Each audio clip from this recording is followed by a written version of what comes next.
Hello everyone, this is Woven Sister, and welcome to another tutorial I have for you here. This one I am gonna teach you how to do lettering, and it's just gonna be basic dialogue bubbles with lettering.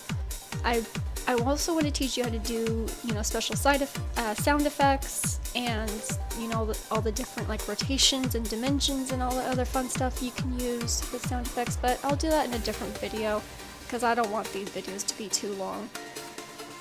So this tutorial I'm going to teach you, it can be done in a variety of ways.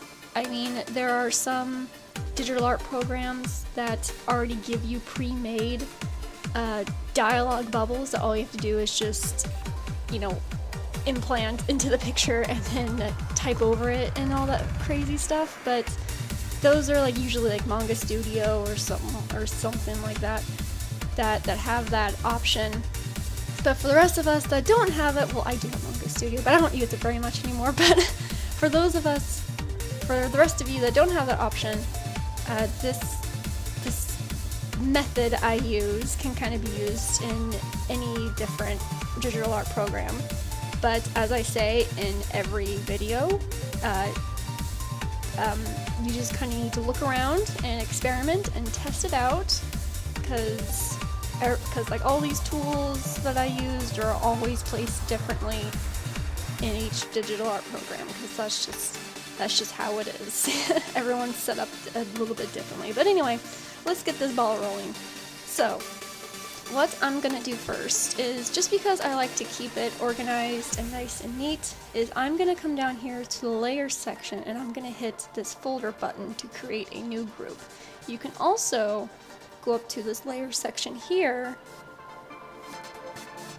and hit new and you can double click and you can rename it, but I'm not going to do that because I don't feel like it. And then I'm going to make a new layer. You can also go up here to the layer section and create new layer. You can rename it if you want. You double click on it again.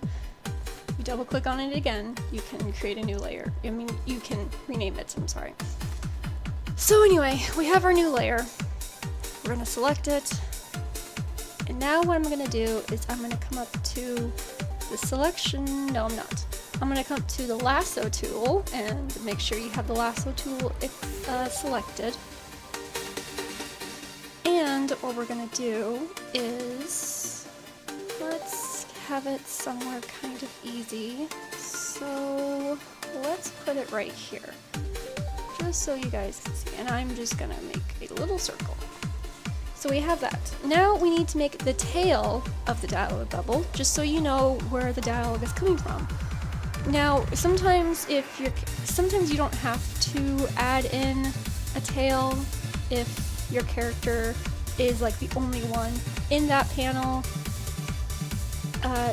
But I find that if you don't use tails on your dialogue bubbles, I've had people complain, not really complain, but like I've had people point out that it can confuse them. And I know it happens in manga a lot, but in a lot of Western comics it's not very common. So I noticed in manga a lot they won't use tails, so you just kind of have to decipher which character is talking. But Western comics have a little bit of a different formula. We like our comics to be easy. The easier the better, I guess. So I like to add in tails just so that no one's confused. There's no misconception of like who's talking, who's not talking, It's just easier for everyone. So anyway, I'm gonna add in a tail. And what I'm gonna do is I'm gonna hold the shift key and we can just add in a little tail and we make a little triangle. And there you go. And you release the shift key, and now it is part of the dialogue bubble. Okay, so we have that set out. I'm gonna come over here. I'm gonna make sure that black is selected, because typically dialogue bubbles are outlined with black. Your preference, you can make it green, pink, purple, I don't care. But standard is black. So we have that selected and we have black selected, so we're gonna come to edit. And then we're gonna come down to stroke. And then here we're gonna change the width of the line around the dialogue bubble. And 10 is pretty thick, so I'm probably going to change it down to 5. 5 is still probably too thick, but I'm going to see how it looks. So the location is center, blending is normal, opacity is 100%, preserve transparency is unchecked. Hit OK. And that's actually perfect. That's actually how I want it to look. Okay, sweet. Let me erase this a little bit. Okay. So now what we're going to do is we need to fill it with white. I mean, again, you don't have to fill it with white. White is just sort of standard because it's easier to read. You can customize that however much you want, but white is the standard. So we're just going to use the magic wand tool and we're just going to select it. And then we're going to adhere to the paint bucket tool and then just hit fill. And then select off. And there you go. You've got your dialogue bubble. Easy peasy, simple way. And then you can just start typing whatever you want. But try and have the text black, or again, depending on your dialogue bubble, have it contrast of what your dialogue bubble is. So let's just say you decide to fill your dialogue bubble black, then you want white or pink or something, you know, something that's not as dark, so it's really contrasting, so it really sticks out against the dialogue bubble. And you can just type all you want. You know, derp. So, yeah, there you have it. That's how you do dialogue bubbles.